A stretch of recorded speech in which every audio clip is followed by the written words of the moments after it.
この動画は、2020年5月23日から2021年1月1日までの223日間、頑張って生き抜いた、カマキリのカマ太郎と過ごした日々を、動画にしたものです。編集しながら、小さい頃のカマ太郎を思い出し、懐かしい気持ちにもなりました。カマ太郎の成長の記録を、ぜひご覧ください。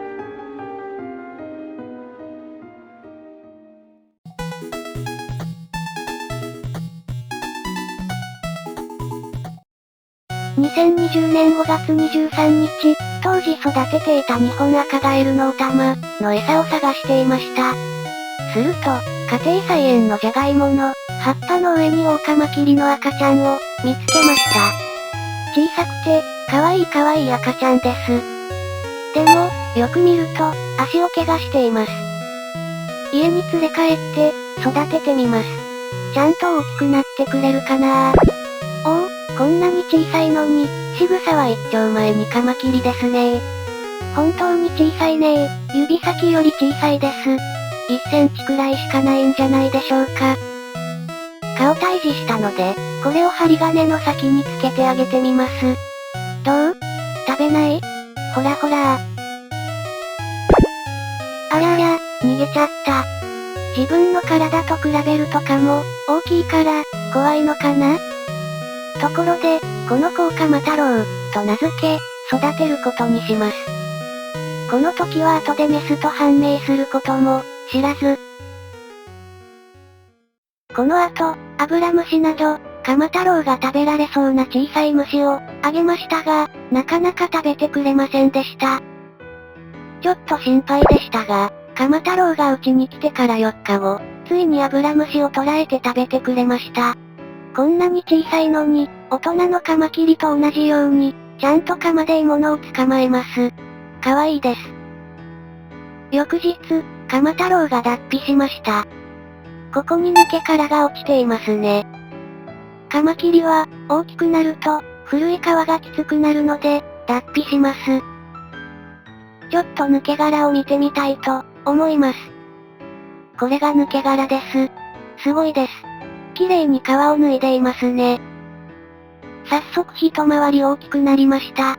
カマ太郎、大きくなってたくましくなったかな？ほらほら、食べろ。ありゃ、逃げちゃった。カマ太郎はビビりだなぁ。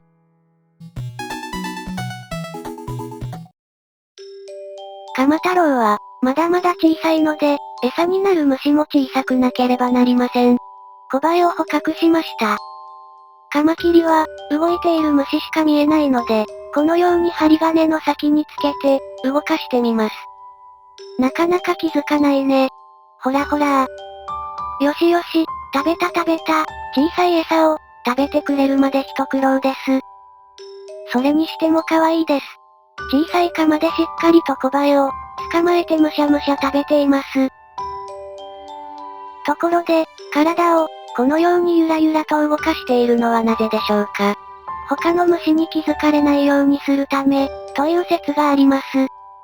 でも、ゆらゆら動くと見つかりやすいのでは？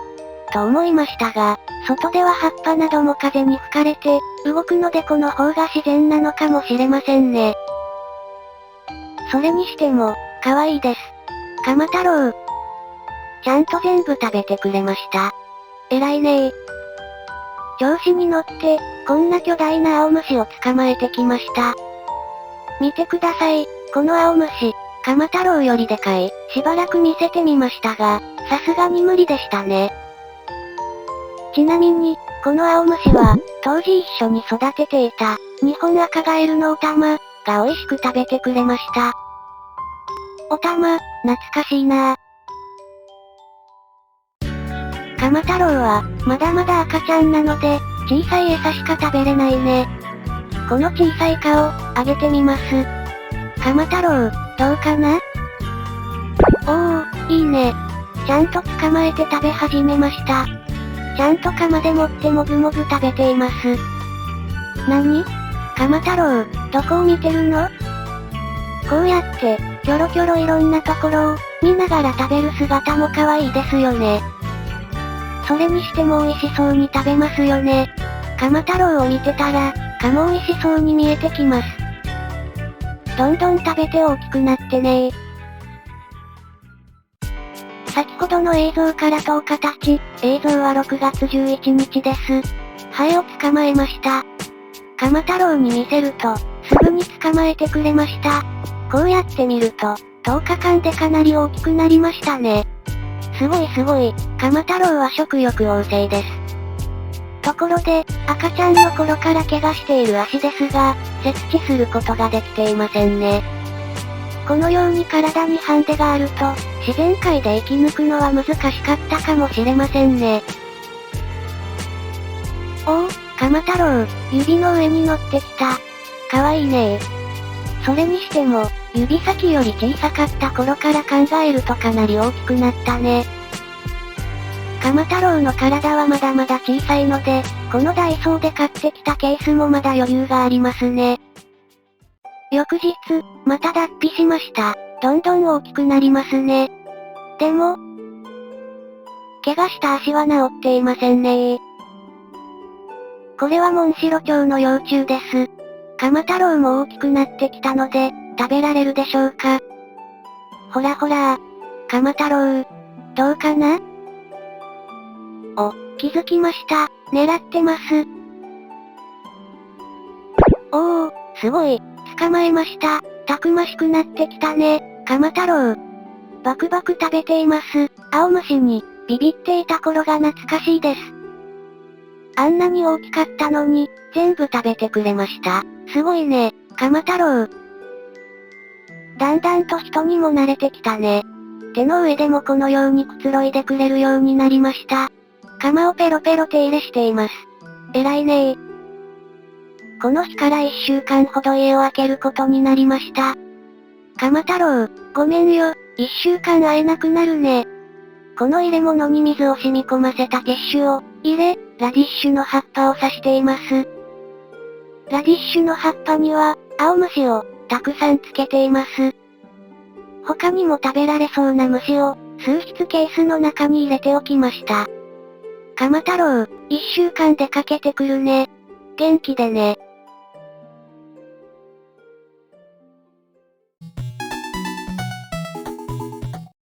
1週間経ちました。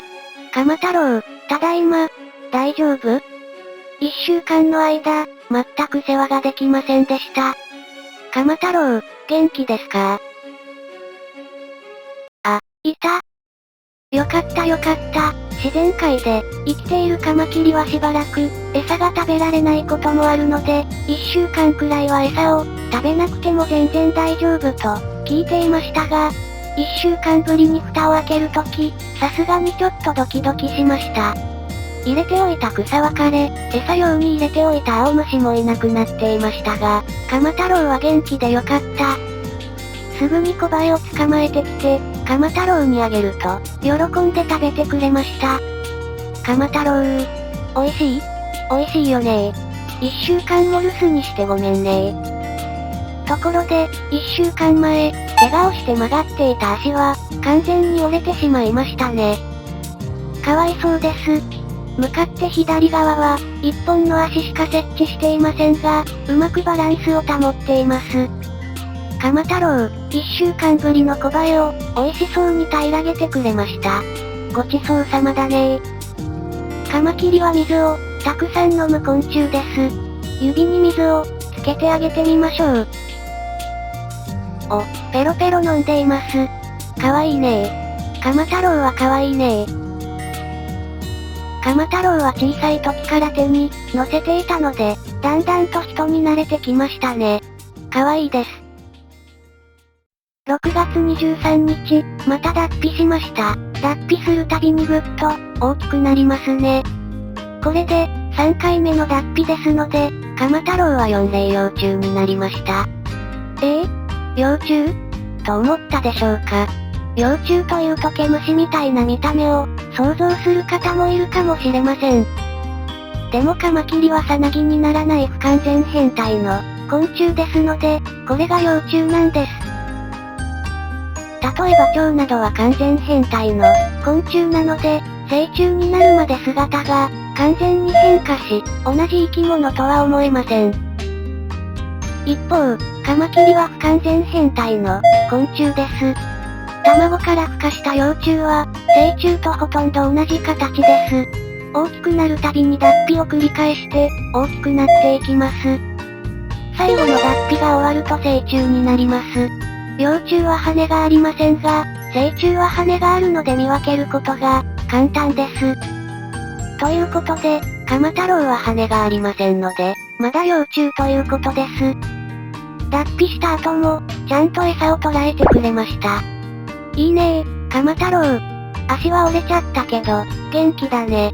たくさん食べて、早く大きくなってね。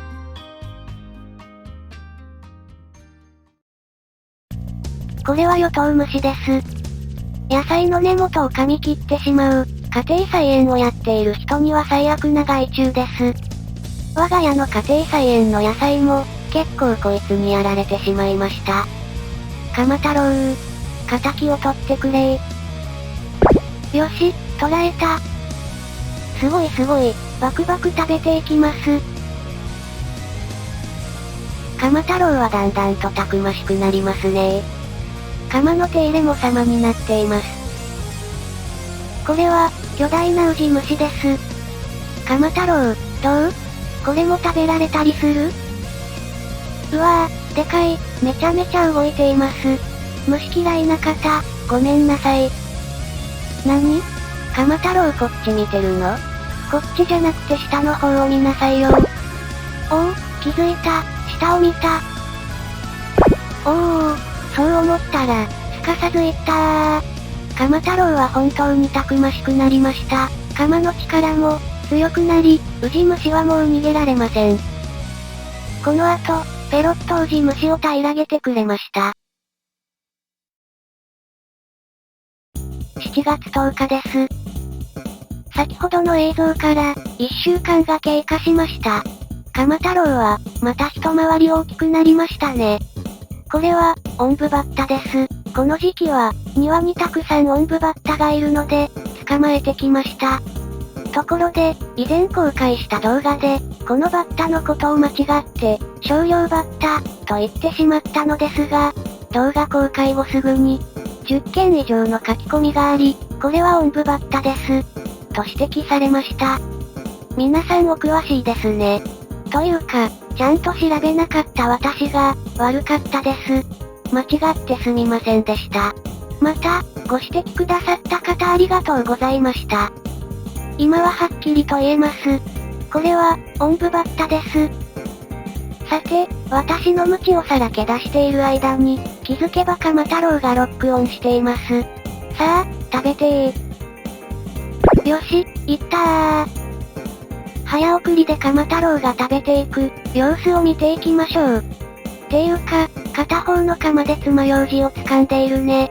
カマ太郎、それは食べれないんだよー。ところで、カマ太郎を見ていて思うのですが、カマキリにも利き手ならぬ、利き鎌があるのでしょうか。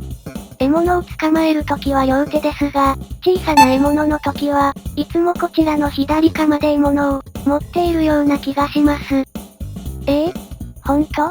と思う方もいるかもしれませんが、確かにここまでのカマ太郎の、捕食シーンを振り返ってみると、この時も、この時も、この時も、この時も、そして、この時も左鎌を使っています。今回も合わせると6回連続で、左鎌を使用していることになります。偶然左鎌を使ったとすると、それが6回連続する可能性は、64分の1の可能性しかありません。いやー、カマ太郎は左利きなんだねー。と、思ったら、右鎌使っとるやないかーい。まったくカマ太郎は気まぐれやなー。まあ、それも含めて、カマ太郎だけどね。こうやって、予想をきれいに裏切ってくれるところも可愛いです。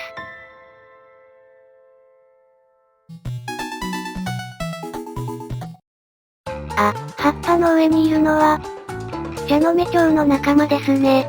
おそらく、ヒメウラナミジャノメ、という種類だと思います。捕まえます。よし、虫網に入りました。見ると、結構羽がボロボロになっています。捕まらなくても寿命が、近かったかもしれません。じゃのめくん、申し訳ないけど、餌になってね。ちなみに、鎌太郎とじゃのめちょうはそれぞれここにいます。おお、早速鎌太郎が気づきました。鎌太郎は目がいいね早い捕まえました。鎌太郎の、鎌は目にも止まらぬ速さです。鎌太郎は、美味しく食べてくれました。また大きくなるね。じゃのめちょうくん、餌になってくれてありがとうね。7月13日、鎌太郎はまた脱皮しました。これでまた大きくなったということです。脱皮したばかりの時は、体は柔らかいので、このようにぶら下がった状態で、体を乾燥させています。ところで、すごいことが起きました。なんと、足が生えている明らかに短くて、色も茶色っぽいですが、足です。足が再生しました。すごいねカマキリって脱皮すると、足を再生させることができるんですね。この後、カマキリの再生能力について、少し調べてみました。調査していると、カマキリの手術、という興味深いトピックを、見つけました。カマキリは脱皮すると鎌や、足を再生できるので、奇形や曲がってしまった鎌や、足をあえて切断するというものです。手術して切断してしまえば、次の脱皮の時に再生し、奇形や曲がった状態の、足も治る、というのです。カマキリに手術。いやー、すごいですね。鎌太郎が足をペロペロ舐めて、手入れしています。鎌太郎は綺麗好きだねその後も、鎌太郎はたくさん餌を食べ、すくすくと大きくなっていきました。7月25日です。今日も鎌太郎は元気いっぱいです。鎌太郎は完全にロックオンしています。おお、捕まえた、シジミチョウを、捕まえました。いやー、それにしてもすごいね、鎌太郎。さらに3日後の7月28日、今日はシジミチョウを2匹捕まえました。シジミチョウを2匹ともケースの中に入れました。よーし、鎌太郎、シジミチョウいるぞー、頑張れー。早速気づきました。よし、捕まえた。それにしても早かったですね。カマキリが鎌で獲物を捕らえる時間はわずか 0.5 秒らしいです。ちょっと早送りします。バクバク食べていますね。そして、食べながらもう一匹のシジミチョウが、気になっているようですね。あ、見てる、もう一匹を見てる。おお、鎌太郎、食べている途中なのにもう一匹捕まえました。鎌太郎、すごいね。食事をしていたら食べるのに、夢中になって、他は目に入らないかと思ったのに。7月29日です。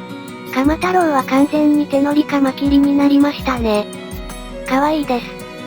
再生した足は短いですが、ちゃんと力も入り、しっかり設置できています。そして7月最後の日、鎌太郎がさらに脱皮しました。すごいすごい、どんどん大きくなるね。ちなみに、もう地面につきそうになっていますよね。このケースの高さだと、次回の脱皮の時、もう体を伸ばしきることができません。この後、少し大きなケースに移したのですが、本当はもっと大きなケースに、移すべきでした。ところで、足は治った鎌太郎に新しい問題が、発生しました。名付けて、お腹ポッキン病、です。このように、逆さまに捕まると、お腹の付け根のところが折れてしまいます。下に向けると、このように正常になります。鎌太郎は、全く意に介していないようですし、とても元気なので、大丈夫だとは思いますが、逆さまに捕まっていると、消化とか内臓に影響がありそうで、なんか心配なんですよね。いやいや、鎌太郎は元気だね。すごいすごい。お腹ポッキン病、早く治ればいいなぁ。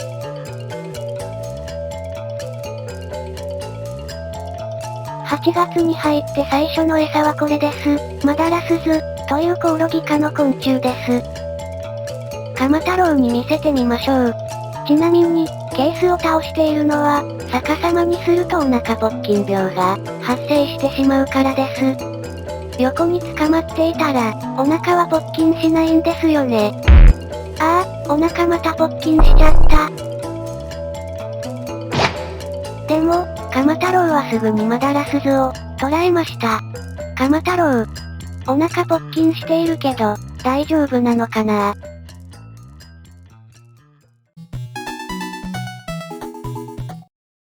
先ほどの映像から6日後、8月7日です。どうやらお腹ぽっきん病が治ったようです。ここに、マダラスズとオンブバッタを入れると、鎌太郎が早速狙いを定めています。早すぎるよ、鎌太郎なんてたくましいんだ鎌太郎の鎌にがっちり捕まったら、マダラスズは逃げることができません。と思ったら、逃げたー。でも、鎌太郎は、すぐに追いかけます。鎌太郎、すごいです。もうマダラスズは逃げる力がありません。バクバク食べています。鎌太郎は食欲旺盛です。マダラスズは胃袋に収まり、すぐにオンブバッタにロックオンです。めちゃめちゃ見てますね。カマキリは視覚で獲物を捉えるので、目がとてもいいんです。さあ、狙いを定めました。いったー。すごい、飛びついて捕まえましたね。この頃の鎌太郎は、若さと力で溢れていました。消化能力も高く、動くものは何でも食べられる、といった感じですね。4日後の8月11日です。鎌太郎は大飯ぐらいなので、餌探しが大変です。これは、マダラチョウの仲間でしょうか。それにしても大きいです。羽のサイズを含めると、鎌太郎より大きく見えます。でも、狙ってます。おお、捕まえた。すごいねー。本当にすごいねー。こんなに大きいのに。鎌太郎は全く恐れません。赤ちゃんの時は、小さいハエにもビビって逃げていたのにねー。本当にたくましくなりました。あの頃が懐かしいですね。こんな大きなマダラチョウも、鎌太郎はペロッと平らげました。あっという間に胃袋に収まってしまいました。8月17日の朝、事故が起きました。鎌太郎が、脱皮に失敗してしまったのです。というか、これは全て私の責任です。この事故は、未然に防ぐことができたはずなんです。これは、7月31日、前回脱皮した時の映像です。ご覧いただくとわかりますが、この時ですでに、ケースの高さがギリギリでした。カマキリは、高いところからぶら下がるようにして、脱皮するので、高さが足りないと、体を伸ばせず、脱皮不全を起こしてしまうのです。ちょっと大きなこちらのケースに、移ってもらったので大丈夫かと、思いましたが、高さが足りませんでした。鎌太郎、本当にごめん。鎌太郎、こんな姿になってしまいました。背中や鎌は曲がり、羽も綺麗に伸びきっていません。ジャンプするほど、あんなに元気だったのに。ごめんよー。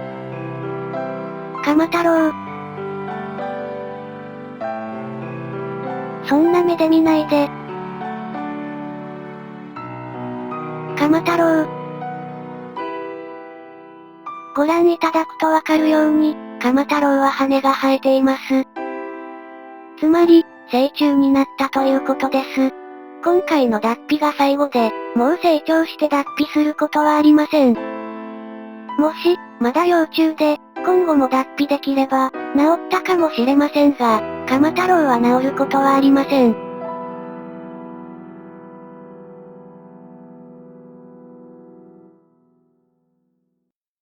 鎌太郎、またマダラチョウ捕まえてきたよ。数日前、まだ幼虫だった時に、いとも簡単に捕らえていた、あのマダラチョウです。なんとか捕まえてくれないかと、思ったのですが、鎌が曲がってしまったため、思うように鎌が動きません。鎌太郎、頑張れ、頑張れ。ああ、ダメです。逃げちゃいました。翌日から鎌太郎のリハビリ生活が始まりました。鎌で大きなものを持つのは難しいので、小さいハエを口のところまで持って行ってあげます。お、ペロペロしてる？食べてごらん。あ、落ちちゃった。今までは、鎌を使わずに物を食べたことがないので、直接口に餌を持ってこられると、違和感があるのでしょうか。もっと小さい、かならどうかな。おお、食べた食べた、食べてくれた。脱皮に失敗してから、初めての食事です。とりあえず、食べてくれて一安心です。鎌太郎、ペロペロしてる。かわいいねー。翌日、鎌太郎は直接餌を食べるのに慣れてきましたね。よしよし、いい子だねー。もう一匹いくかな？よし、食べた。鎌太郎がたくさん蚊を食べてくれるので、調子に乗って蚊をたくさん捕まえます。この時期、庭に大量の蚊がいるので、このように虫網を振り回すとありえないくらい蚊が捕まります。数分振り回しただけで、こんなに蚊が網に入りました。どんだけいるねん。これを鎌太郎にあげます。喜んで全部食べてくれました。鎌太郎は、脱皮に失敗し、体が不自由になってしまいましたが、これだけ食欲があればひとまず安心です。ところで、詳しくは別に上げた動画、カマキリ日記23、ハリガネムシの恐ろしさを自作アニメにしてみた、を見ていただきたいですが、蚊にはハリガネムシの妖精が寄生していて、それを食べると、ハリガネムシに感染する恐れがあります。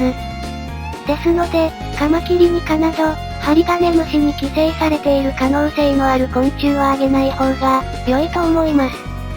この時、私はハリガネムシの感染経路をあまり知らず、たくさん蚊をあげてしまいました。鎌太郎が食べた蚊に、運よくハリガネムシは感染していなかったので、問題はなかったですが、カマキリの餌に蚊はおすすめできません。それにしても、鎌太郎、すごい。バクバク食べたねー。美味しかった？鎌太郎。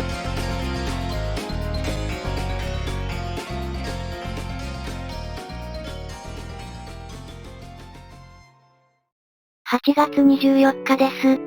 またオンブバッタを捕まえました。鎌太郎は、鎌が曲がってしまい瞬発力がなくなってしまいましたが、鎌に近づけてあげれば、持てるようになってきました。鎌の力自体は結構あるので、だんだんと大きな獲物も食べられるようになってきたかもしれません。鎌太郎、体は不自由になっちゃったけど、だんだんと元気になってきて、嬉しいよ。これなら、大きな獲物も食べられるんじゃないかな。鎌太郎、庭でこんなものを見つけたよ。アブラゼミです。まだ生きていますが、寿命が近いようで、飛ぶことはもうできないようです。さすがに鎌太郎は食べられないでしょうと、思いましたが、放っておいても、このセミは今日明日で死んでしまうと、思ったので、鎌太郎にあげてみることにしました。すると、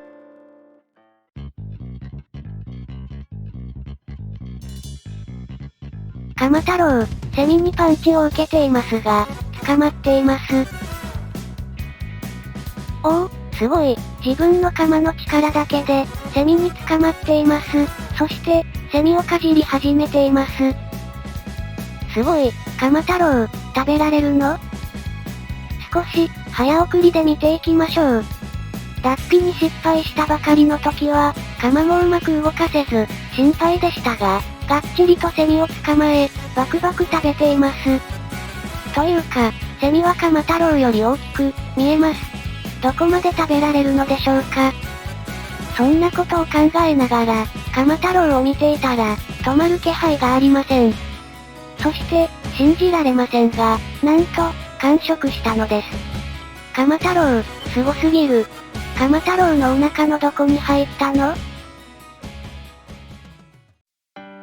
9月15日になりました。鎌太郎は、今日も元気です。今日は、このバッタをあげたいと思います。おお、すごい、すぐに食べようとしています。おお、自分で捕まえました。食欲が、旺盛だねー。すごいねー。バクバク食べています。鎌太郎が脱皮に失敗した時は、どうなるかと思いましたが、だんだんと鎌も使えるようになり、普通に餌を掴んで食べられるようになったね。そして、鎌太郎は、ペロッとバッタを平らげました。すごいねー鎌太郎。よしよし、鎌太郎は可愛いねー。9月24日。あ、鎌太郎がグラサンかけてる。目が黒くなってる？通常時と比べると全然違いますよね。普段は緑なのに、今は目が真っ黒になっています。目が黒いのは、夜撮影したからです。カマキリは暗いところにいると、目が暗くなります。黒は光を吸収するので、わずかな光でも見えるようになるということなんですね。鎌太郎、すごいね。周りの光の強さに応じて、目の色を変えて、見やすくしてるんだね。10月3日、素晴らしい秋晴れになりましたね。今日は鎌太郎を連れて庭を散歩します。鎌太郎、どう？外は気持ちいい？ちょうど彼岸花の季節だね。綺麗に咲いているね。彼岸花は、1年の間に、この時期、数日間しか花を咲かせません。なので、彼岸花を見ると、季節の移り変わりを感じます。鎌太郎、彼岸花綺麗だね。え？鎌太郎は、花は食べられないから興味ないって？ごめん、そうだよね。じゃあ、こっちのオクラの葉っぱの上で、横ばいをあげるね。お、すごい、すぐに食べたね。鎌太郎も、外で秋の味覚にした包みを、打つことができました。やっぱり、外で食べた方が美味しいよね。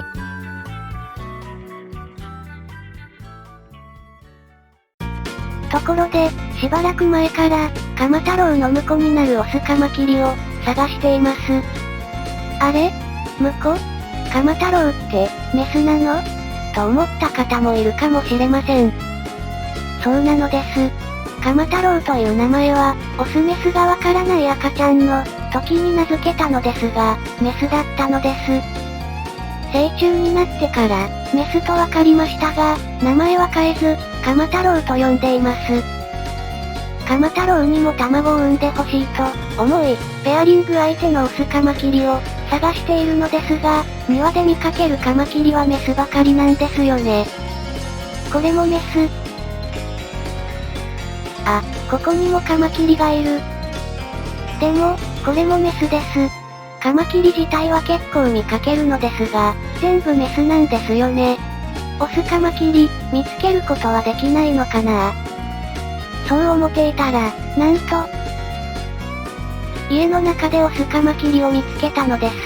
夜、家の中から、ふと窓の方を見ると、雨戸と網戸の間に捕まっていました。あんなに外で探したのに、家の中にいるってなんなの？早速、家の中に招きました。おお、立派なオオカマキリの、オスですね。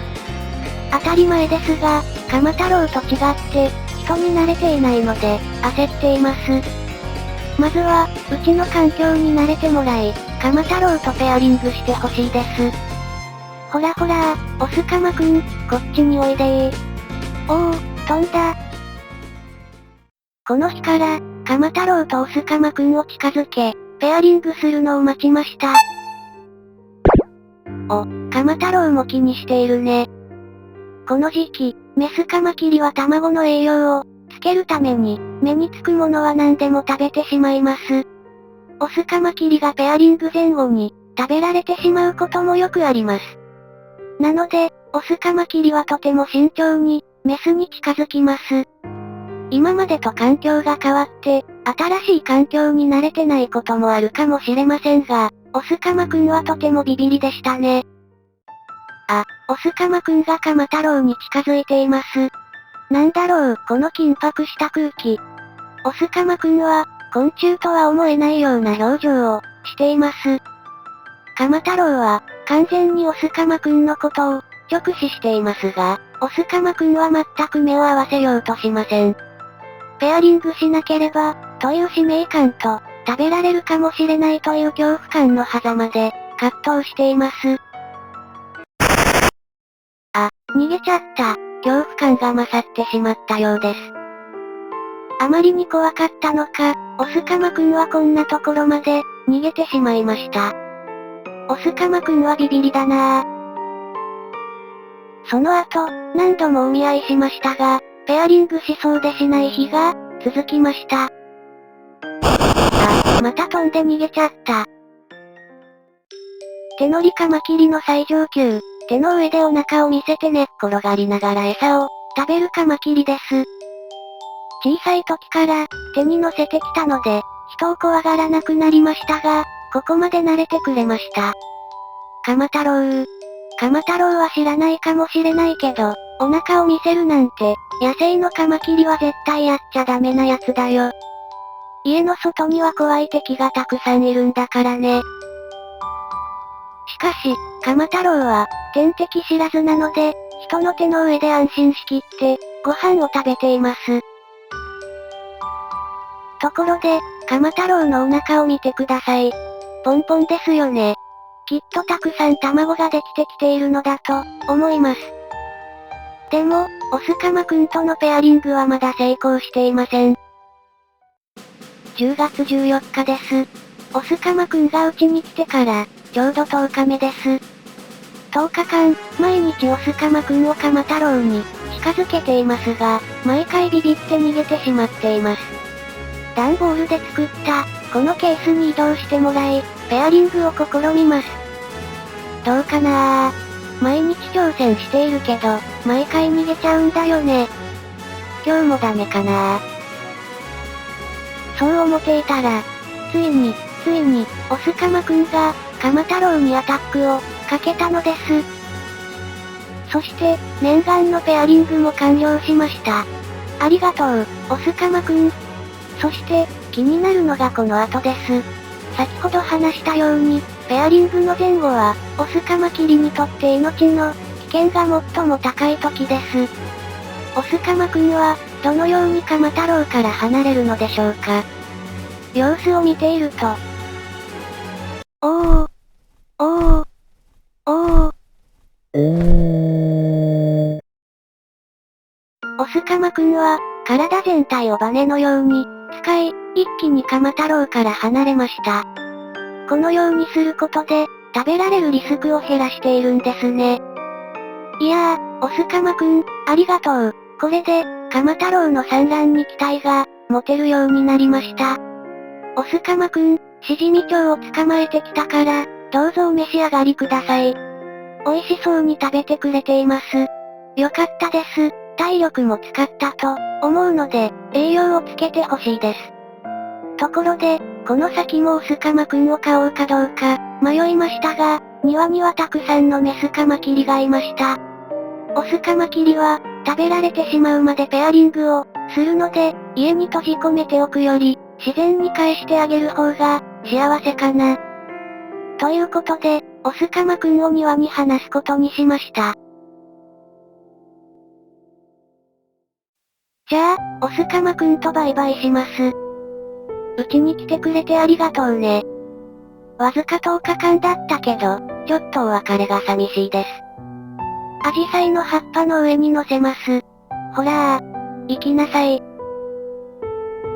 行っちゃった。寂しいね。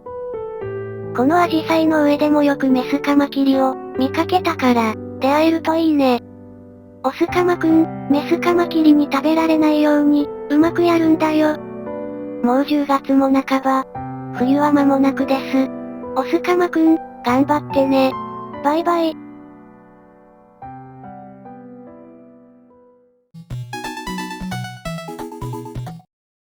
さて、こちら無事にペアリングを、済ませた鎌太郎です。相変わらず、人の手の上でお腹を見せてくつろいでいます。手の上でゴロ寝するなんて、どんだけ人に慣れてるのー。もう、鎌太郎は可愛いなぁ。それにしてもお腹が大きいですね。きっと卵がたくさん入っています。いつ卵を産むでしょうか。普通、カマキリは、ペアリングをした後、数週間から1ヶ月の間に卵を産むそうです。楽しみですね。卵を産むまで、十分な栄養が取れるようにたくさんのご飯をあげたいと、思います。ほらカマ太郎。食べてごらん。おお、よしよし、言った。カマ太郎は食欲旺盛だね。カマ太郎、人の手の上で、バクバク食べているね。あ、そして、カマ太郎は、左カマで横ばいを、押さえています。やっぱり、カマ太郎は左利きなのかな。10月27日、カマ太郎はキチョウを食べています。10月28日、カマ太郎はカメムシを食べています。毎日たくさん食べるねー。栄養はたくさん取れていると、思うんだけど、卵を産めるでしょうか。カマ太郎のお腹はだんだん大きくなってきている気がします。カマ太郎は脱皮に失敗してしまい、体が曲がってしまっているので、ちゃんと卵が産めるかな。そんな心配をしながら、一日が過ぎていきました。天気が良い、秋晴れの日は、カマ太郎を庭に連れて行き、散歩をすることもよくありました。外で太陽の光に当たり、捕まえた虫に舌包みを打つカマ太郎も、嬉しそうでしたね。11月11日、カマ太郎のケースにこのように、木の枝を入れました。カマ太郎、すごいすごい、登ってるじゃん。あ、でも羽が少し破れてしまっていますね。カマ太郎、ヨーグルトだぞー、食べてみる？カマキリは、ヨーグルトを食べます。ヨーグルトにはタンパク質が、多く含まれているので、なかなか良い餌だと思います。あれ？カマ太郎、いらないの？いつもは、すぐにペロペロ食べてくれるんだけどな。今日は、なんか食欲がないような。ほらほらカマ太郎、どうしたの？ヨーグルトいらないの？食べてくれませんね。食欲がありません。心配しましたが、実はこの時、産卵直前で一時的に、食欲がなくなっていたのです。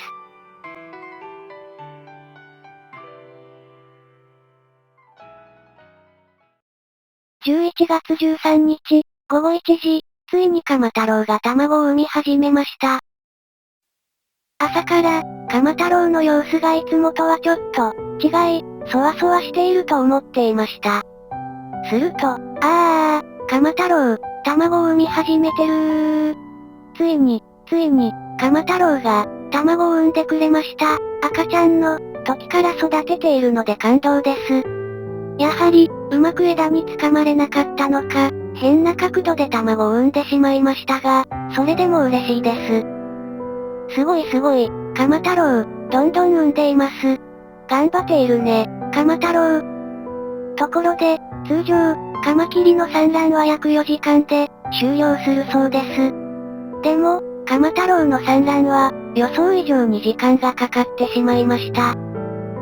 なんと、日付が変わり、11月14日の午前1時になってしまいました。午後1時から産んでいるので、なんと12時間もこの体勢のままでいます。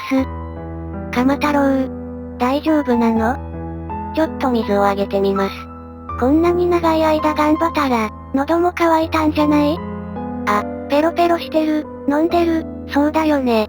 カマ太郎、喉渇いたよねー。指につけた水滴をごくごく飲んでいます。それにしても、困りました。産卵中、無理やり引き離したりするのは良くないと思いましたが、さすがに時間がかかりすぎです。ちょっと、カマ太郎の様子を見てみます。卵が固まってしまい、体がくっついて、剥がれなくなってしまっています。ごめんよ、カマ太郎。カマ太郎は産卵後も、体がうまく動かせず、そのまま卵から離れないまま固まってしまったようです。今助けてあげるからね。ちょっと待って。卵は完全に、固まっています。もっと早くに気づいてあげたらよかったのに、ごめんよー。お尻にくっついている卵を、少し削って剥がしていきます。ああ、ごめん、鎌太郎。気になるよねー。もうちょっとだからねー。よし、剥がれた。よかった。お尻には、まだ卵のカスが少しついていますが無事、剥がすことができました。12時間も頑張ってくれたので、鎌太郎の体力が心配ですが、とりあえず、鎌をペロペロしていて元気そうです。これが、鎌太郎の産んだ卵です。いびつな形になってしまいましたが、鎌太郎が産んでくれただけで、嬉しいです。ありがとう鎌太郎。鎌太郎。本当にお疲れ様。今日はゆっくり休んでね。おやすみ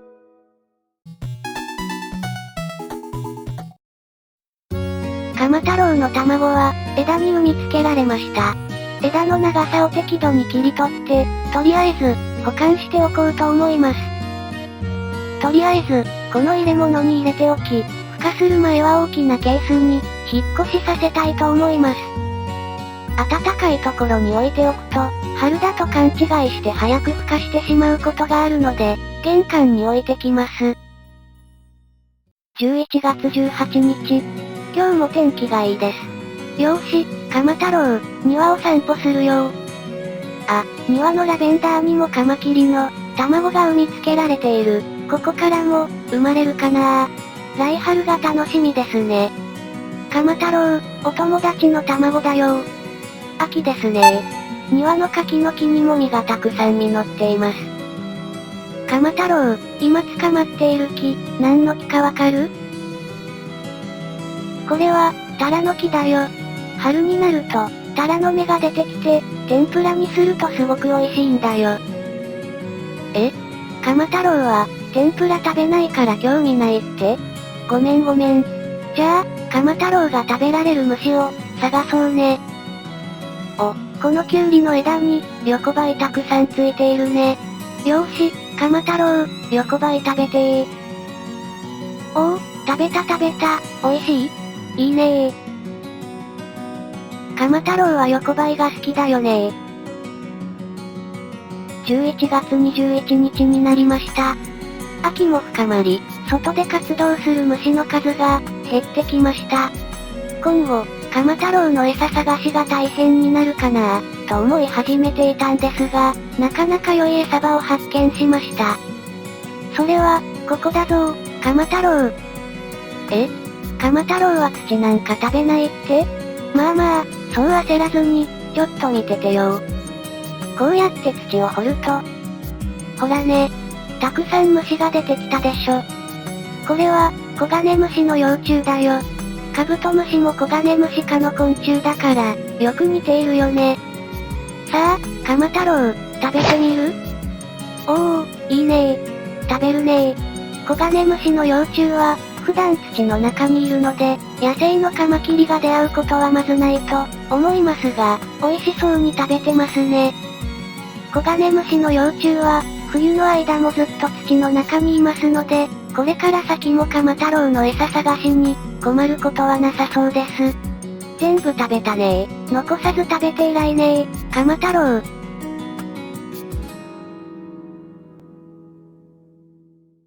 あ、鎌太郎、見て、また野良猫のあの子来てるじゃん。こっち見てるねー。え？なに？鎌太郎、猫は怖いって？そうだよね。野生のカマキリは猫に見つかったらいじめられちゃうかもね。でも、手の上にいたら安全だから大丈夫だよ。あの子は最近、よくうちの庭を通りすがってるんだよね。ちょっとお友達になろうと、近づいているんだけど、ある一定の距離以上近づくと、逃げちゃうんだよね。ほらあの子を。ちなみに、あの子、は勝手につけた、この野良猫ちゃんの名前です。あ、やっぱり逃げちゃった。あの子とはなかなかお友達に、なれそうにないね11月25日になりました。秋がさらに深まってきました。庭の植物も秋らしい色合いを醸し出しています。外の気温は低いので、鎌太郎には、家でお留守番してもらっています。何か鎌太郎が食べられるものをお土産にしたいです。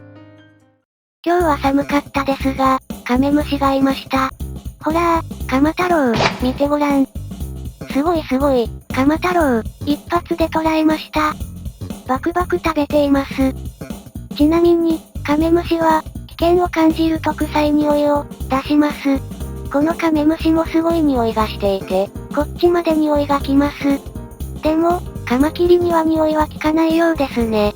鎌太郎も平気な顔で平らげてしまいました。すごいねー。食事の後は、こうやって指に水をつけて水を飲ませてあげます。ほらー、鎌太郎。飲んでー。おー、いいね。ペロペロ飲んでるね。こうやって、指から直接水を飲んでくれるのって、とても可愛いですよね。鎌太郎。鎌太郎は可愛いなー。11月最後の日になりました。この頃から、鎌太郎の体に、だんだんと衰えが見られてきました。鎌太郎、鎌先の部分が取れてしまったの？本来は、鎌の先に、地面を引っ掛けながら接地できるこの部分があったのですが、なくなってしまっています。鎌太郎、どこかに捕まったりするのが、難しくなっちゃったね。さらに、翌日。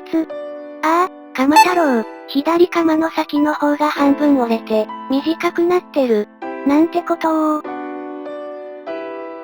そして、さらに次の日、12月2日の朝、鎌太郎の様子を見ると、なんと完全に第一関節から折れてしまっていました。そして、逆側の鎌も関節が、固着してしまい、鎌で物を、つかめなくなりました。鎌太郎。これで、自分で獲物を持てなくなっちゃったね。でも、私がちゃんと餌を食べさせてあげるからね。心配しないでね。翌日です。鎌が折れて、鎌太郎はどうなっちゃうのかと思いましたが、案外元気です。左鎌はもうないけど、右鎌をペロペロして手入れしています。鎌太郎は本当に偉いね。鎌太郎は、亡くなってしまった鎌のことで、くよくよすることはありません。ある方の鎌を大切に手入れします。鎌太郎を見ていると、できないことを考えて悩むんじゃなく、できることを前向きに考えようって、思うよ。青松虫を、あげたいと思います。この青松虫は、家の中で発見しました。外は寒いので、暖かい家の中に迷い込んできたようです。青松虫には申し訳ないけど、鎌太郎の餌になってもらいます。あ、すごい、右鎌を引っ掛けました。そしてすぐに食べ始めました。すごい。鎌は折れてしまいましたが、食欲は衰えていません。以前、飼っていたカマキリのカマちゃんはウサギに足をかじられて完全に歩けなくなってしまいましたが、カマちゃんも食欲は衰えず、寝転んだまま長生きしてくれました。カマキリは、手足が折れても致命傷にはならないんですね。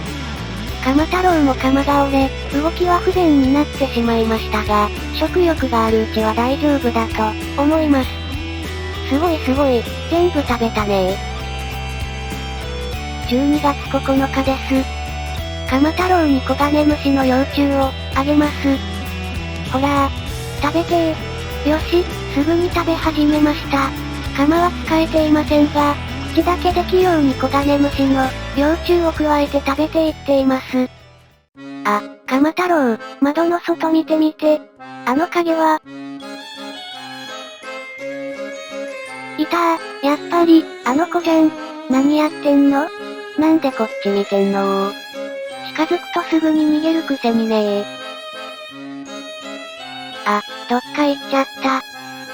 鎌太郎の餌を探すために、庭をうろうろしてたらあれれ。また来てるじゃん。そして、また逃げちゃうのー。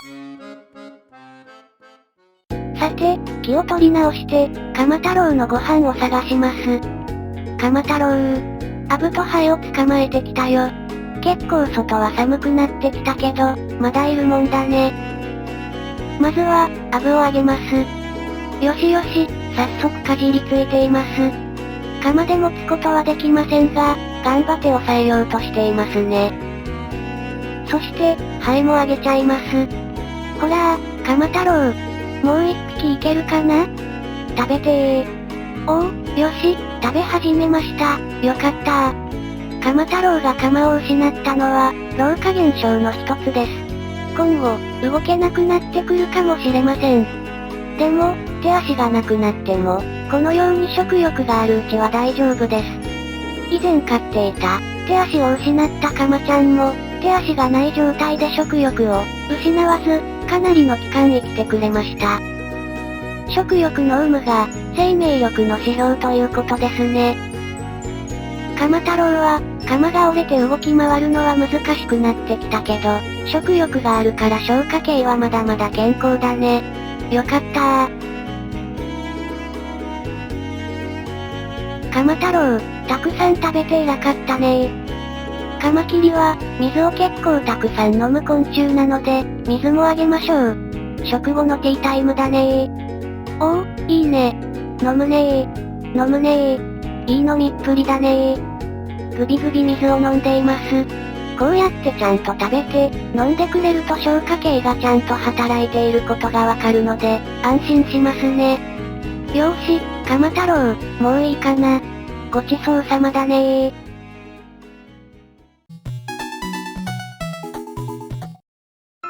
12月20日です。だんだんと気温が下がってきました。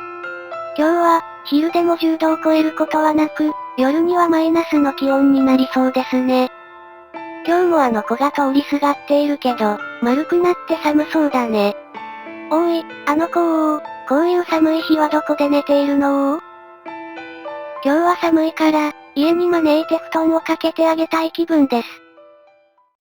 これからさらに寒くなることが予想されるので、コガネムシの幼虫を何匹か捕まえておこうと思います。コガネムシの幼虫は生命力が強く、マーガリンケースに土と一緒に入れておけば、死ぬことはありません。これからしばらく、鎌太郎の餌には困りません。ねえ、鎌太郎。鎌太郎はコガネムシの幼虫好きだもんねー。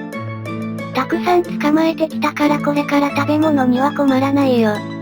ありゃりゃ、鎌太郎、手のひらをペロペロしてる。くすぐったいよー。わかったわかった、今あげるからねー。鎌太郎の食欲は衰えません。このコガネムシの、幼虫もペロッと平らげてくれました。よかったー。偉かったねー。鎌太郎。この日から、夜の最低気温が低くなることが予想されるので、鎌太郎を布団に包んで、寝たいと思います。鎌太郎をプラスチックのケースに入れ、それをビニール袋で包み、ダウンのコートと毛布でくるみます。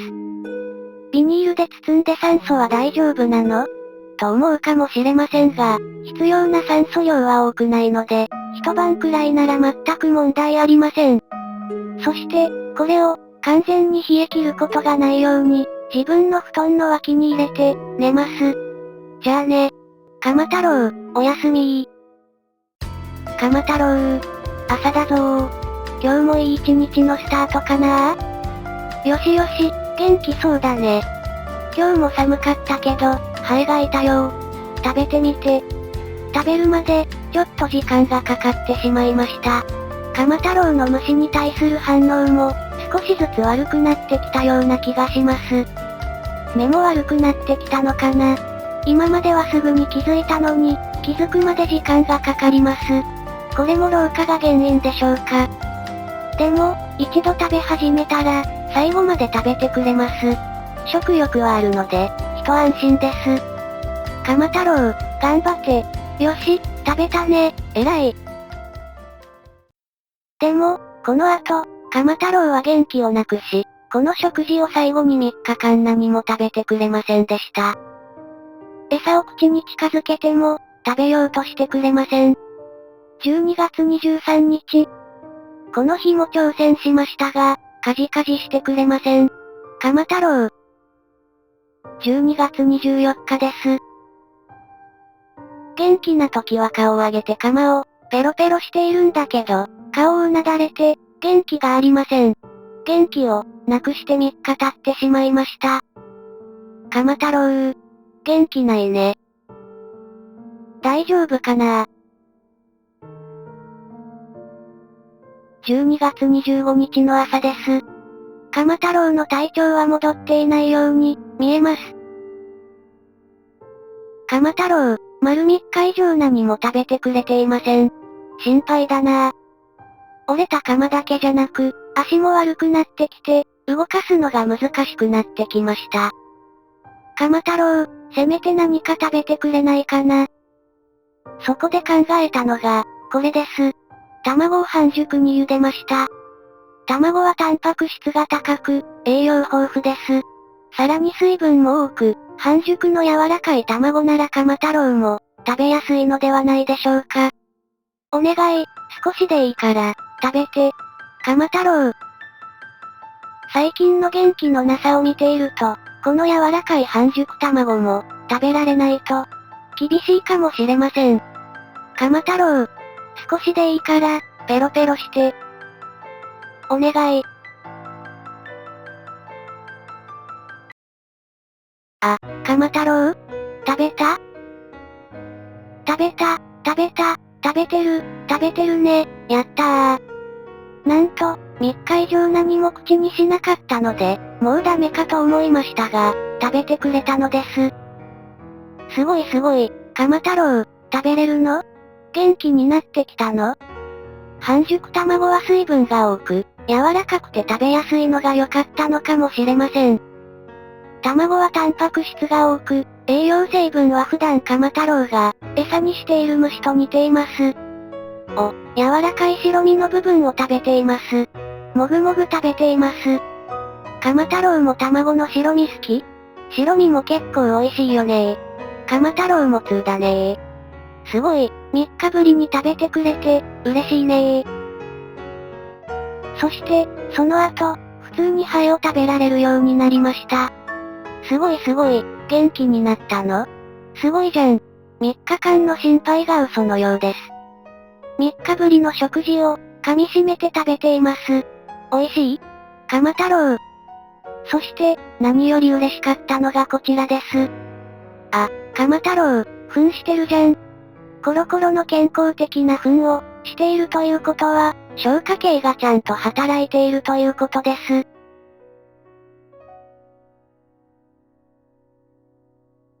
12月26日です。その後、鎌太郎は元気を取り戻してくれました。あの3日間の元気のなさは、何だったのでしょう。12月28日になっても、元気に餌を食べていました。コガネムシの幼虫を、あげると。おー、すごい、鎌太郎、口で、持ち上げました。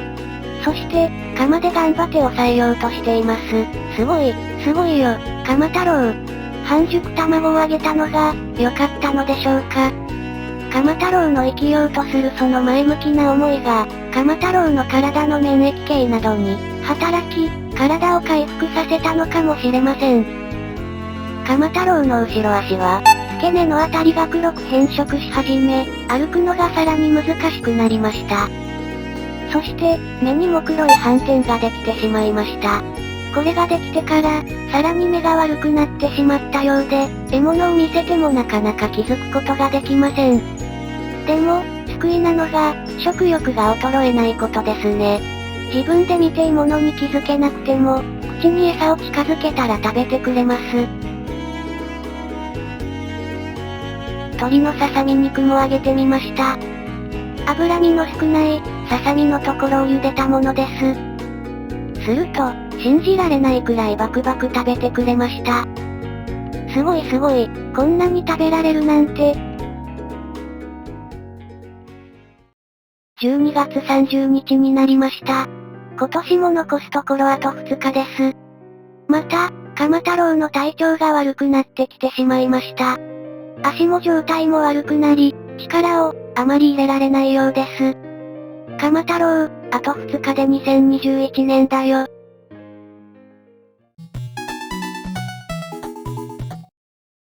ついに、2020年も最後の、日になりました。でも、昨日から鎌太郎の元気がありません。あまり歩こうとしていません。鎌太郎、大丈夫？顔を上げてくれません？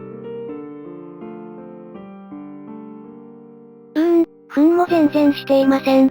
一箇所だけ、下痢をした跡がありますが、やはり、体の衰えに伴い、消化能力もかなり落ちてきてしまっているようです。鎌太郎。もうすぐ来年だね。鎌太郎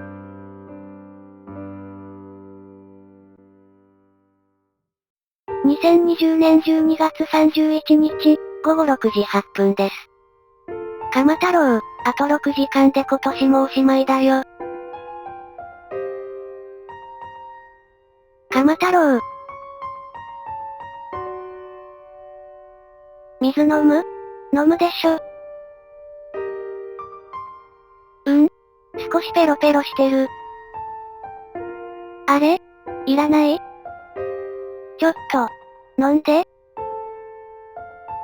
あ、よしよし、ペロペロしてる。少し飲んでるね。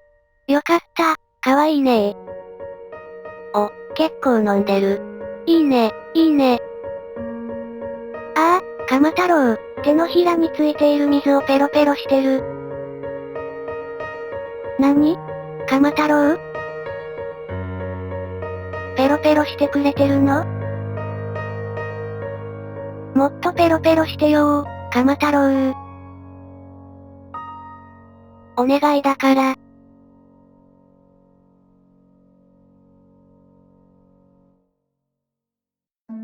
鎌太郎。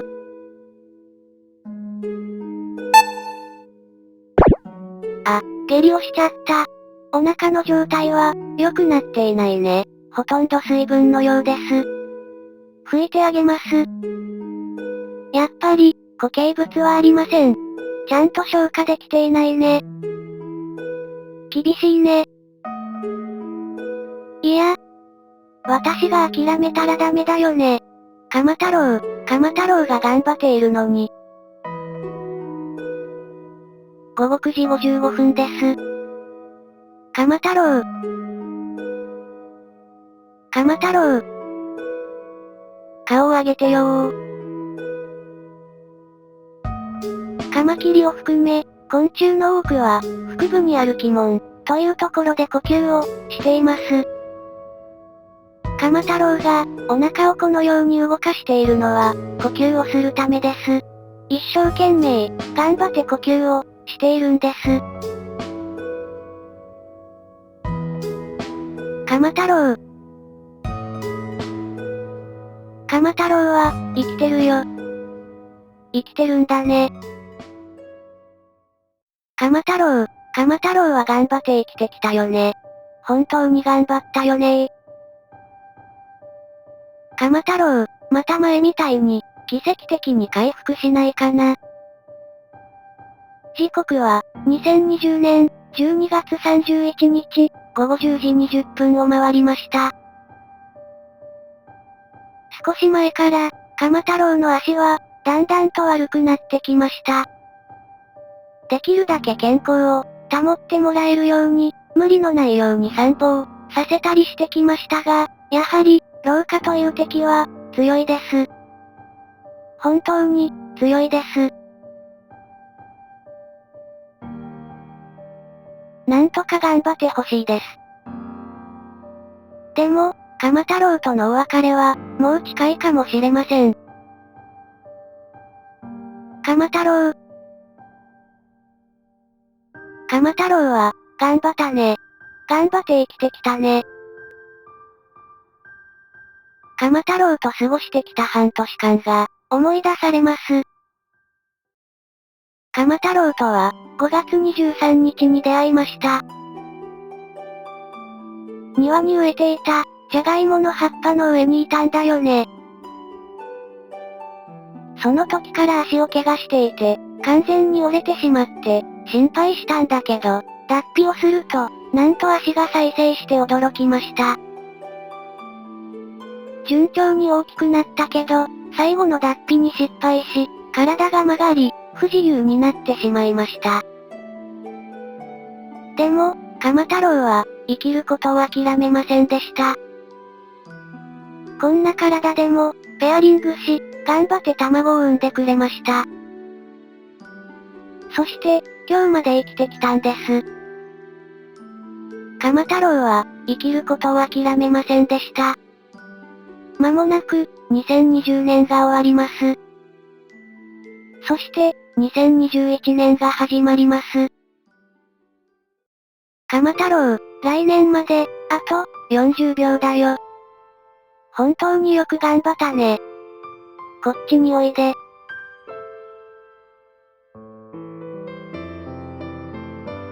足と顔を動かした。動けるの？まだ大丈夫だよ、って言ってるの？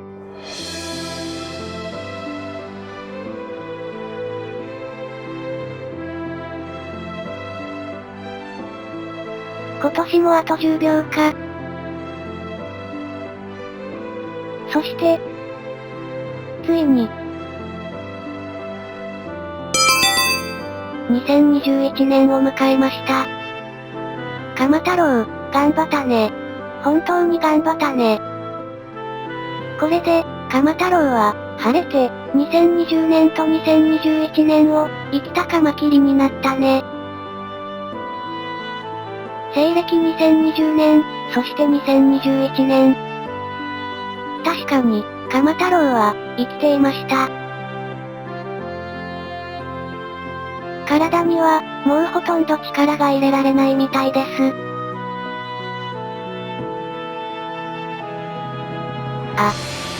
鎌太郎？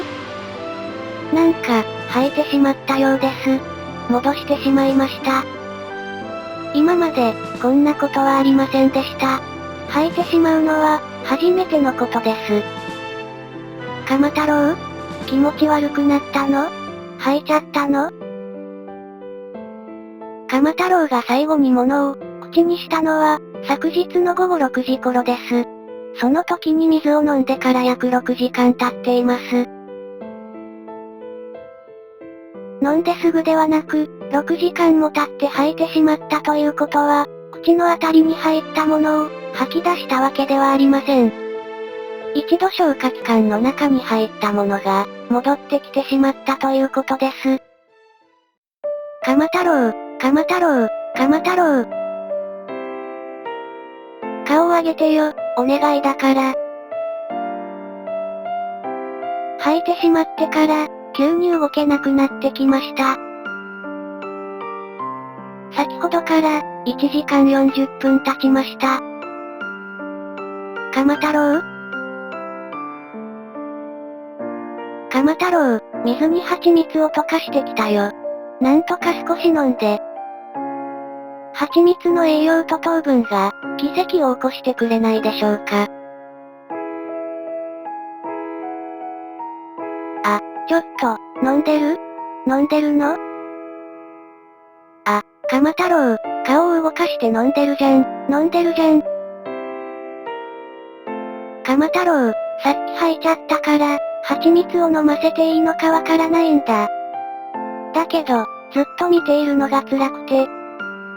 鎌太郎、飲んでくれてありがとう、ありがとうね。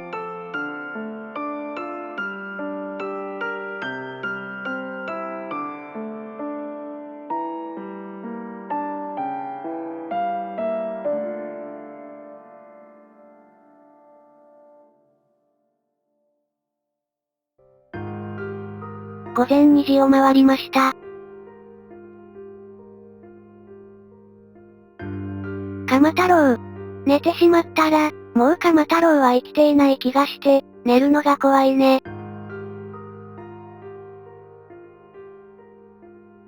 鎌太郎。鎌太郎。鎌太郎？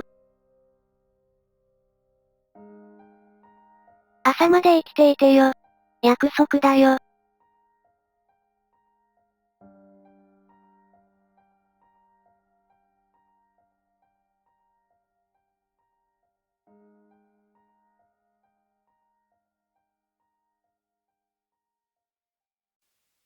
朝になりました。1月1日の朝です。お尻が動いています。まだ頑張って息をしています。鎌太郎。朝まで待っててくれたの？ほら、水だよ。口が動いてる。少し、飲んだ？鎌太郎は、水が好きだったよね。鎌太郎。手からペロペロ水を飲んでくれたの、可愛かったなぁ。ねえ、鎌太郎。あ、鎌太郎、鎌をあげた。何？バイバイって言ったの？最後に頑張って、バイバイしてくれたの？鎌太郎、うちに来てくれてありがとうね。鎌太郎、もう疲れたよね。もう無理しなくていいよ。鎌太郎は、本当に頑張ったよ。頑張って生きたよね。ゆっくり休んでね。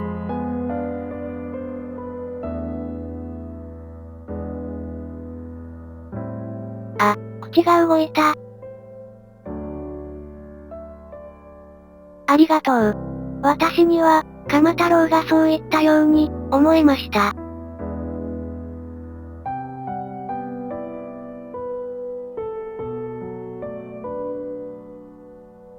これを最後に、鎌太郎は、二度と動かなくなりました。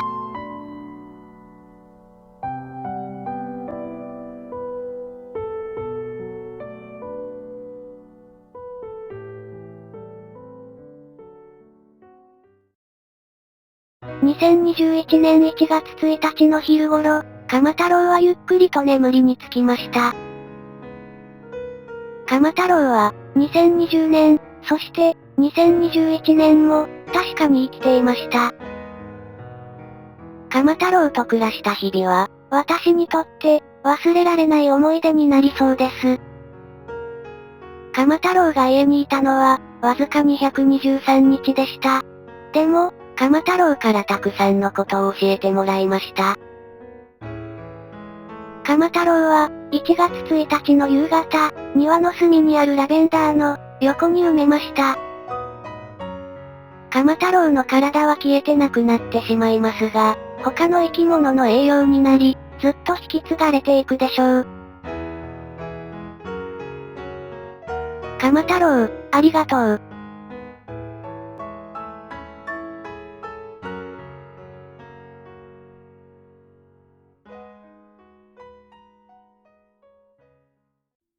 これは、鎌太郎が産んだ卵です。ここまで見てくださった方、本当にありがとうございました。鎌太郎はもういないけど、きっと次に命を、繋いでくれると信じています。しばらく後になるとは思いますが、生まれたらまた動画にしますので、またここでお会いしましょう。もう一度言わせてください。こんな長い動画にここまで、お付き合いいただき、本当にありがとうございました。